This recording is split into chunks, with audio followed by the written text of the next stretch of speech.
Ladies and gentlemen, boys and girls, trawlers, crawlers and street brawlers, welcome along to the Joe Spivey YouTube channel where we discuss books and little else.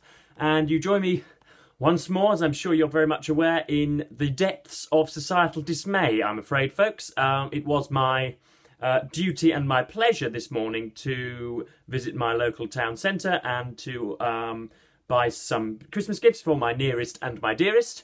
And, you know, sort of as is regular when you go into the town centre, you run into the hoi polloi, I believe it's termed. People who, between the hours of 6 and 9 of an evening, do not beguile themselves with wondrous literature and go on the internet and search for interesting Wikipedia pages. They do, in fact, lay themselves supine on a sofa, eat oleaginous carbohydrates and watch, I don't know, Kim Kardashian trying to perfect the cooking of a lobster for Gordon Ramsay, or a swimming competition between the Green Goblin and Peter Parker, or I don't know, whatever the hell they watch. But anyway, I didn't have my phone on me, and I needed to be back at a certain time, because obviously I believe phone addiction is the apotheosis of ruination in our society, so I make a point of not taking my phone out with me. If somebody's, you know, giblets are hanging out of them and my assistance is needed, then I'm sure I'll be contacted otherwise. But yeah, I didn't have my phone with me, but I needed to know the time so as to be back in time for my accepting of a delivery that was due at about midday. So I was in one of the stores buying a gift, and I happened to have a sort of, typically, it wasn't satirically, he wasn't a satirical adolescent. He was probably 16 or 15, 16, 17, something like that. Quite small for his age, but you could tell there was that usual sort of disaffected, downtrodden young man. And I had the heinous temerity to ask him for the time, just because, as I say, I needed to know the time. And he turned around and looked at me as though I'd just said to him, "Oh, excuse me, sir, could you just get your testicles out and pop them into the palm of my hand so I can lick sand off of them, please?" That was what a neutral observer would have thought I had just asked if you could only look at his face. It was as if I had just asked him, as I say, to place his testicles into the palm of my hand so I could lick them clean. He did eventually give me the time, but I just, you know, I'm trying not to be a ranting octogenarian on here, but it's just the lack of empathy in mass human society at the moment. I know it's typical of people that read books to be cynical and to think that all the greats are in their graves and think that they live at a time of, you know, sort of complete complete dissolution of all moral compasses and all that type of thing. But anyway, I have for you a book haul, ladies and gents, if any of you haven't clicked off the video and you're still here. I do have a video for you. I have the continuation of my rather august and regal bookshelf tour, as I'm sure you're aware. So we ended last week's video with the selected poetry of Lord Byron, my beloved Lord Byron, with whom I am besotted. So we're going to continue right on. Hopefully we'll get this bit done and perhaps even a little bit of the next shelf also. So we have, I don't know where the front cover of this has gone, but this is David Cameron's For the Record, released I believe in 2019. I whipped through this on a plane to New York. Me and my mother jetted off to the Big Apple for her 50th birthday, and I read it because, of course, the jet lag hits you and you're waking up at 3:30 in the morning and going to Times Square when there's nobody about. I managed to get through this, I think we were there for about 4 or 5 days, and by the return flight I was finishing up with it. Just the typical sort of self-pitying nonsense from somebody who really ought not to have ever had his grubby hands on power. David Cameron was, I think it was about 8 prime ministers ago in this country, even though his tenure only ended in 2016, believe it or not. Yeah, an old Etonian who was taught from his very first hiccup and burp that he was ineluctably better than all of his peers around him and anybody he would ever come across in the street, and was therefore, as it were, born to rule. He was seen as the heir to Blair, Tony Blair, who is wrongfully seen as a centrist in British politics, and it was said that Cameron was very much in support of that, and what would you say, tailored his own political deportment so as to emulate Mr. Blair. Got in 2010, 2016, and this is a little bit of his setting the record straight, as the title would imply, but of course it is, you know, full of mendacity and rapacity and, yeah, self-pitying nonsense. Had I had my time again, oh, if only this minor circumstance hadn't obfuscated my deepest political desires, then I'd have been the best Prime Minister forever and ever and ever, as is always the case with any sort of political memoir. They completely strip themselves of human agency as though they were just some, you know, bow-tied teddy bear in the middle of the cabinet office, when in fact they were at the helm and controlled most things that go on, apart from the cabinet secretary. So yeah, it's reasonably well written. Cameron's a pretty good writer. I don't know whether this was written by him. I'm sure it was ghostwritten, but it had a nice colour, a nice cover of his bovine features when I got it. I don't know why I've thrown that in the bin, but yes, that's David Cameron's For the Record political memoir. Next up, and I think I ought to mention, folks, I'm going to try not to sound like a bungling oaf in all of these, because I was just acquainting myself with what was upcoming as we were counting down from 10 at this new studio before the video started, and I realised I'm not really very well acquainted with many of the books here. Many of them are classics, and many of them are, yeah, I am embarrassingly ignorant of. But anyway, this is Don Quixote by Cervantes. Cervantes is a tale of the deranged gentleman who turns knight-errant, tilts at windmills and battles with sheep at the service of the lady of his dreams. Dulcinea del Toboso has fascinated generations of readers and inspired other creative artists such as Flaubert, Picasso and Richard Strauss. Wow. Yes, this is another one of the Wordsworth classics that I am picking up more and more of. Yeah, haven't read this. I know we get the word quixotic from it, and I know we get the term tilting at windmills for somebody who is irrationally and almost, yeah, romantically inclined to I don't know, unappealingly and irrationally ambitious, yada yada yada. So yeah, it's a big thing. I've read the opening page and was enamoured, and I think that it's probably going to be something that I'm going to enjoy, but not something I've got yet. It's a rather sort of caveman-esque sort of chalking, smudging there. I don't know where that picture is from. Cover design by Robert Mateus, Publishing Workhouse. So yes, it is supposedly a detail from Don Quixote, so it's not just something. Very often with these classics you get somebody who has appropriated a picture from somewhere else or borrowed from it, but this was actually written with Don Quixote in mind. So that's that by Cervantes. We have the Canterbury Tales. Oh my goodness, the Canterbury Tales by Geoffrey Chaucer, good old Jeff.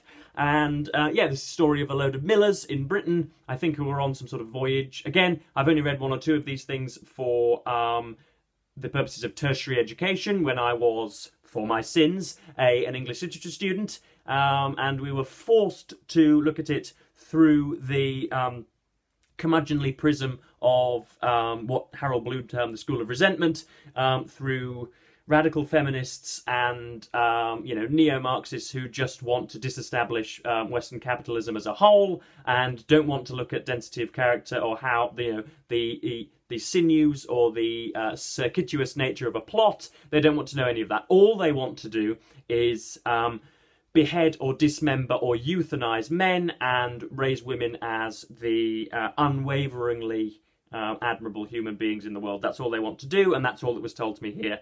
This has, so yeah, this has got, so some of it's in the proper, is it Middle English or Old English? I can't quite remember. Again, I'm as I say, embarrassingly ignorant of much of this. There's a miller's prologue and tale, the nun's priest's prologue and tale, the clerk's prologue and tale. The only reason that I was put onto Old English was because I made the terrible mistake of signing on to a third-year course in second year, and so had to reverse at the last minute, by which time all of the decent spaces were taken up, and so I had to go to, I think it was called Mapping the Medieval was the title of the course, and it was rank and vile.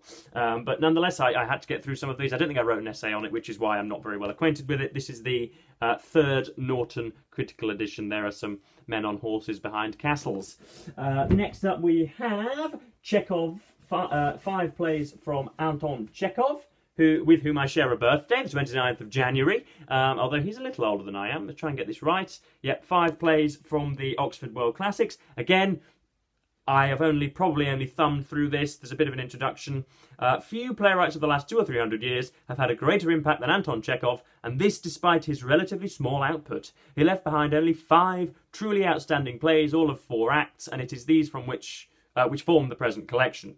Omitted for 5 plays. So we've got Ivanov, The Seagull, Uncle Vanya, 3 Sisters, and The Cherry Orchard. The only one of which I've heard is the 3 Sisters. So yeah, I'm sure I'll get to these at some point. As I say, I share a birthday with Chekhov, so therefore somehow in a rather autistic manner I feel myself affiliated with him. That's a rather nice picture. That's usually on the cover of a Henry James novel, but instead Chekhov gets the treatment this time. That's a lovely lady in a rather nice hat, somebody concerned with the contents of a basket, and somebody consumed by a literary text, I'm sure.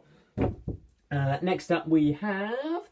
Oh, Christ. Coleridge's selected poetry in a Penguin Classics. Again, I'm pretty well acquainted with, is it Kubla Khan and Kubla Khan and the Ancient Mariner. I've read those and know bits and bobs about them, and it's just all jolly good stuff, which you should read.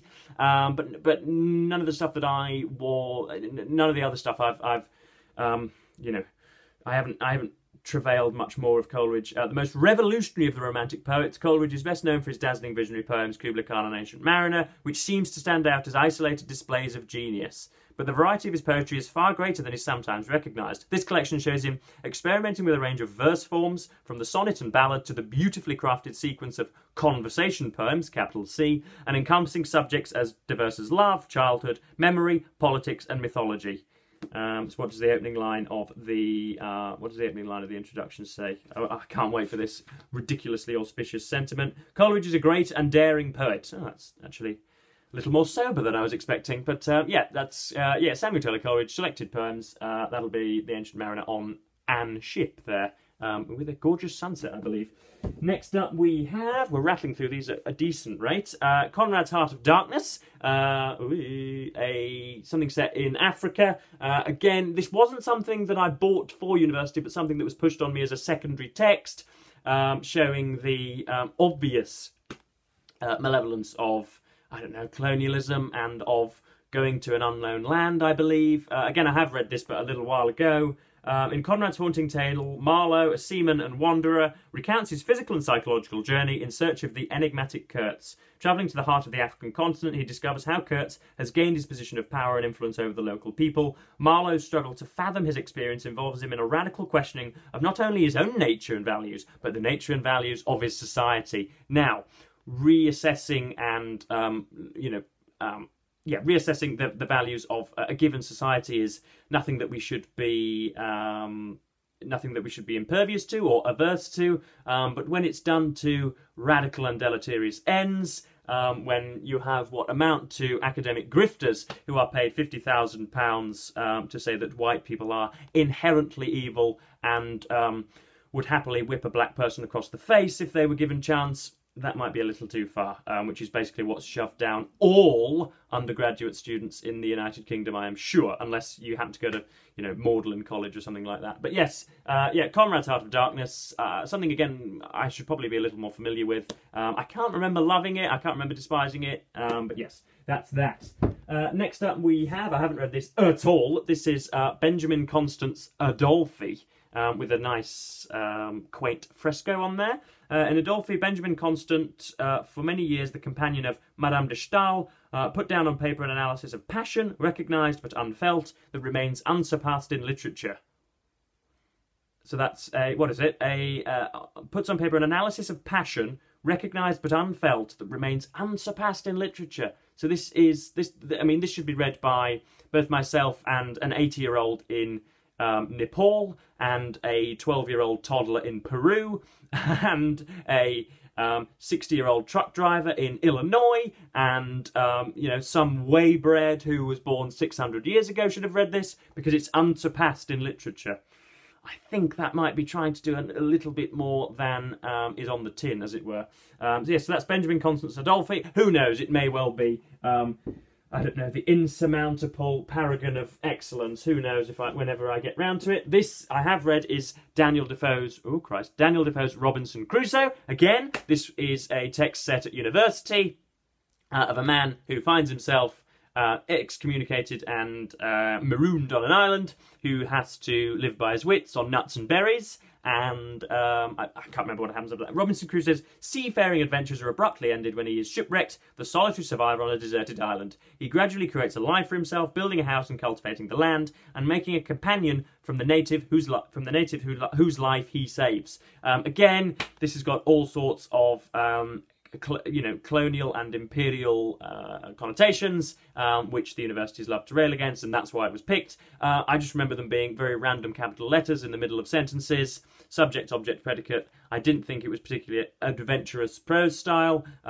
despite its subject matter. But yeah, reasonably enjoyable, nothing against it. To say that I wasn't forcing myself over the last sort of third of it would be a lie. But yeah, that's Robinson Crusoe's, Daniel Defoe's Robinson Crusoe. Next up we have a really, really regal and lovely edition of Mole Flanders by Daniel Defoe. I haven't read this. This was picked up at an antique store for about £3 or £4, but it is really, really lovely. But yeah, I know nothing of this. I'm going to try and get a bit of the blurb. There isn't even a blurb. There's just what presumably is a picture of Daniel Defoe there. I believe he had quite an interesting life, did Mr. Defoe. So I should like a biography of him, or he may have even produced his own autobiography. But yeah, haven't read More Flanders. But yes, this is in a really nice leather-bound copy. Next up we have, again, something I haven't read. Jesus Christ. Thankfully, I think maybe the next 3 or 4 shelves are things that I've read entirely, but it has just so happened with alphabetization that randomity has clumped together 4 or 5 books that I just haven't gotten to all through. This is Don DeLillo's The Silence. Again, quite how I've come by this, I don't know. Super Bowl Sunday 2022. A couple wait in their Manhattan apartment for their final dinner guests to arrive. The game is about to start. The missing guests' flight from Paris should have landed by now. Suddenly, screens go blank, phones are dead. Is this the end of civilization? All anybody can do is wait. I think this was contemporaneous with the coronavirus pandemic. I don't think DeLillo planned it as such, but it just happened to land in his lap, and we were all plunged into the draconian measures of totalitarian governments in 2020, and this happened to be out at the time, I think. I don't know. Or when was this released? I can't remember. I'm sure there was something to do with it being just luckily out at the same time that COVID was out, and therefore was a little more successful than it ought to be. Never read any Don DeLillo. I know he's got his acolytes. Welcome, if you are here. So yeah, that's The Silence, DeLillo. Short thing that would take me an afternoon were I so persuaded to dive in. And the final 2 from this shelf, we are going to have to end at this shelf, it's the start of Messer Dickens. We have Nicholas Nickleby, good lord, that's terrible, in another Oxford World Classic. It's a great chunker of a thing. A Bildungsroman about an unfortunate boy who meets unbelievably and unrealistically malevolent characters from pretty much from start to finish. Has to save his mother and sister. But yeah, it's not awful, but it isn't. Again, it shouldn't be regarded. I don't think it should be regarded as what it is regarded as by many critics. I'll call it a perfectly serviceable novel in a very British way. So yes, not something that I was particularly interested in. I think it's needlessly long, and follows the same sort of sentiments, or produces the same sort of sentiments, and has the same effect on a reader as David Copperfield does and Great Expectations. So that's that, and then we have Great Expectations, the aforementioned. This was analysed at university with a particularly zealous Dickensian scholar. Her name shall remain unspoken or unlabelled on this channel. But yes, this is Great Expectations. Little Pip, who finds himself on in a field one day, and then you get the